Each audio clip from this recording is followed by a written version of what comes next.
Alors, bien-aimés, je reviens vers vous par rapport à cette parabole que notre Seigneur Jésus-Christ nous donne dans l'évangile de Matthieu, chapitre 25, du verset 1 à 13.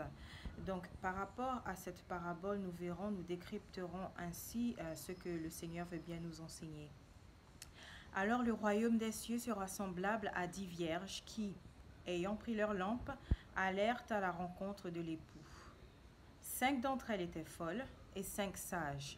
Les folles, en prenant leur lampe, ne prirent point d'huile avec elles, mais les sages prirent avec leur lampe de l'huile dans des vases. Comme l'époux tardait, toutes s'assoupirent et s'endormirent. Au milieu de la nuit, on cria: Voici l'époux, allez à sa rencontre.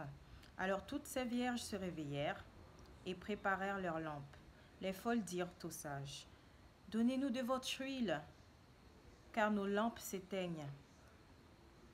Les sages répondirent: Non, il n'y en aura pas assez pour nous et pour vous. Allez plutôt chez ceux qui en vendent et achetez-en pour vous. Pendant qu'elles allaient en acheter, l'époux arriva, et celles qui étaient prêtes entrèrent avec lui dans la salle des noces, et la porte fut fermée. Plus tard, les autres vierges vinrent aussi et dirent: Seigneur, Seigneur, ouvre-nous. Mais il répondit: Je vous le dis en vérité, je ne vous connais pas. Veillez donc, puisque vous ne connaissez ni le jour, ni l'heure.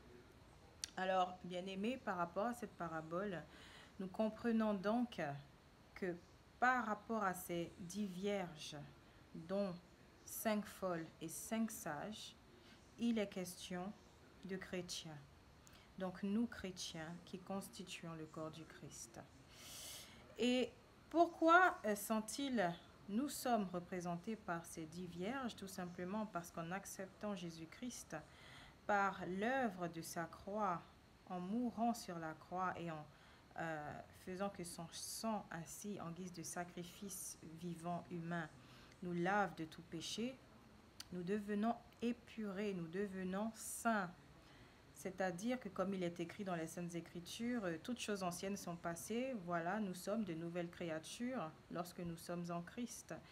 Et c'est pourquoi notre Seigneur a pris cette figure des 10 vierges.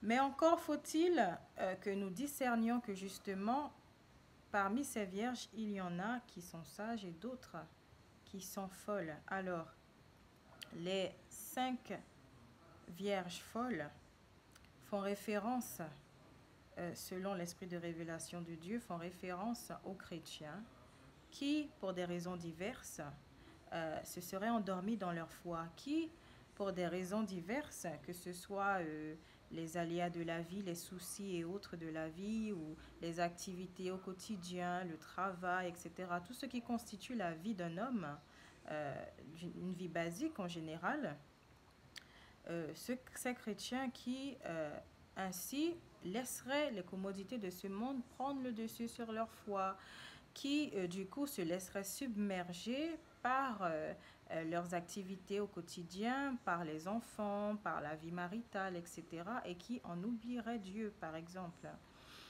Et de l'autre côté, nous avons les 5 autres vierges sages qui, en dépit de toutes leurs activités, gardent leurs yeux rivés sur le Seigneur, continuent leur vie de prière, continuent à lire la parole de Dieu, justement, continuent à prier le Seigneur, etc., à faire que, d'une manière ou d'une autre, elles puissent garder ce lien avec Dieu, elles puissent rester en communion avec Dieu, afin que lui-même veille sur elles.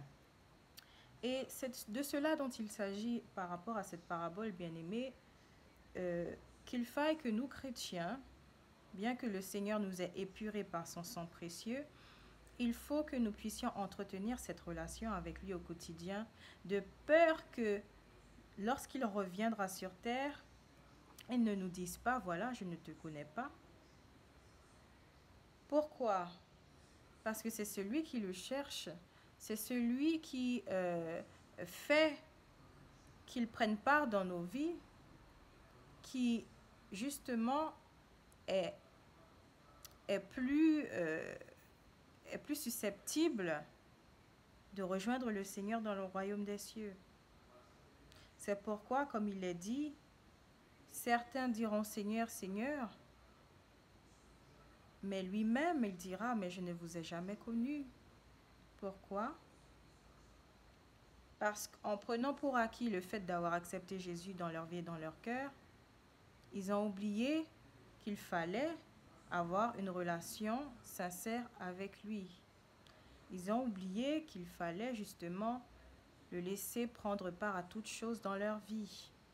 Ils ont oublié qu'il fallait faire que leur cœur demeure en lui et lui en eux.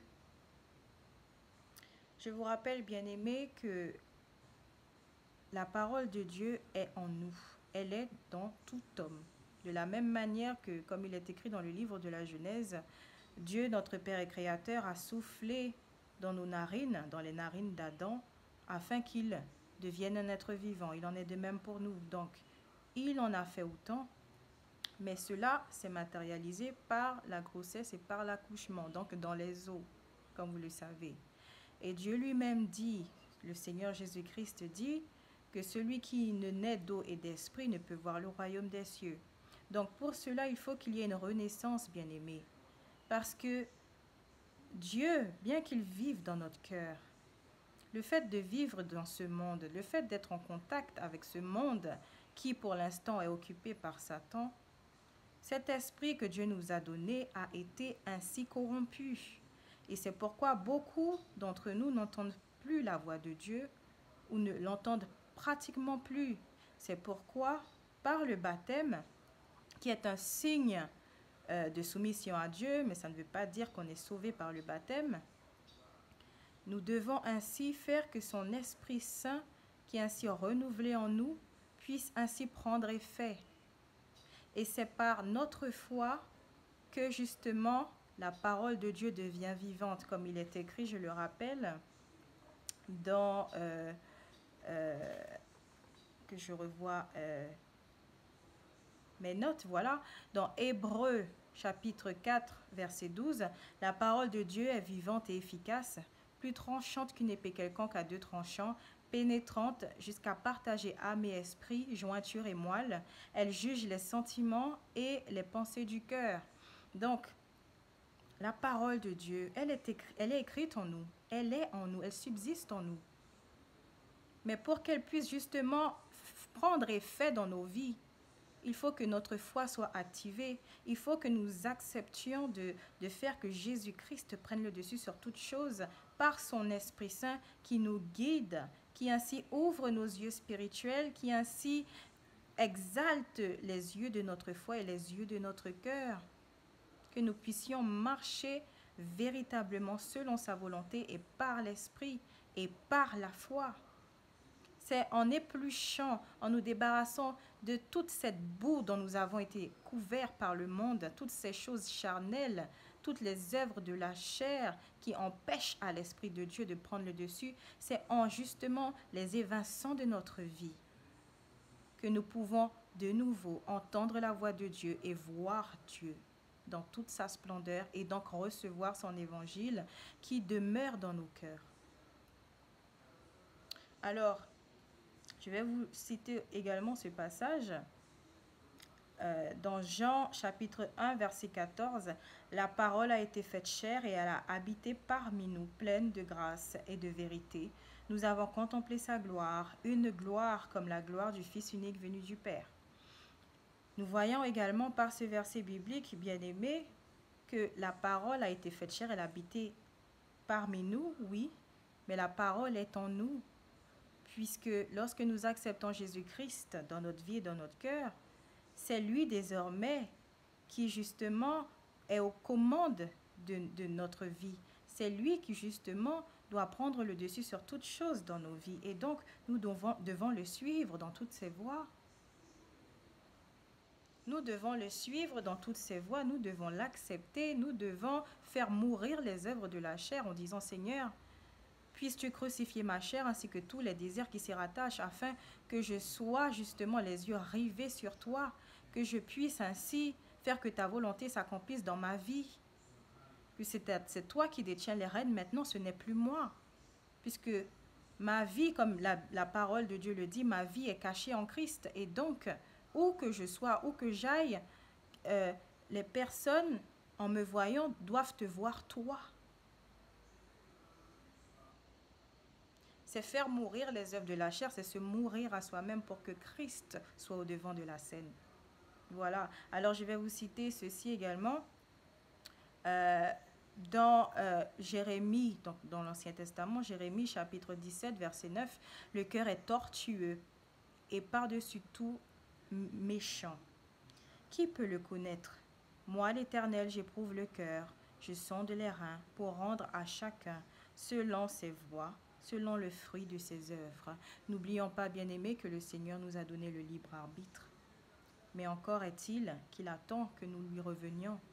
Il attend que nous puissions justement faire que sa parole qui est dans nos cœurs puisse ainsi être vivante et agir selon sa volonté, que nous puissions suivre ses commandements, ses instructions et garder ses préceptes au quotidien jusqu'à son retour sur cette terre.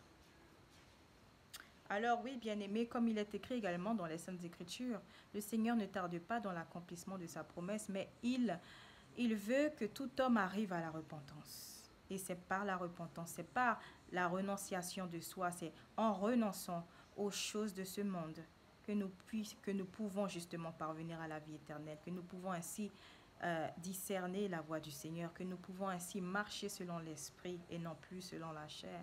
Donc je prie, bien-aimés, que vous-même, vous vous incliniez devant le Seigneur, que vous puissiez ainsi le laisser prendre part à votre vie, que vous puissiez d'un cœur sincère et humble vous repentir de vos péchés, vous repentir d'avoir justement, de l'avoir délaissé d'une manière ou d'une autre, et que vous puissiez ainsi faire que son sang précieux qui parle encore puisse vous purifier, vous sanctifier jusqu'à ce que lui-même se révèle à vous comme jamais auparavant.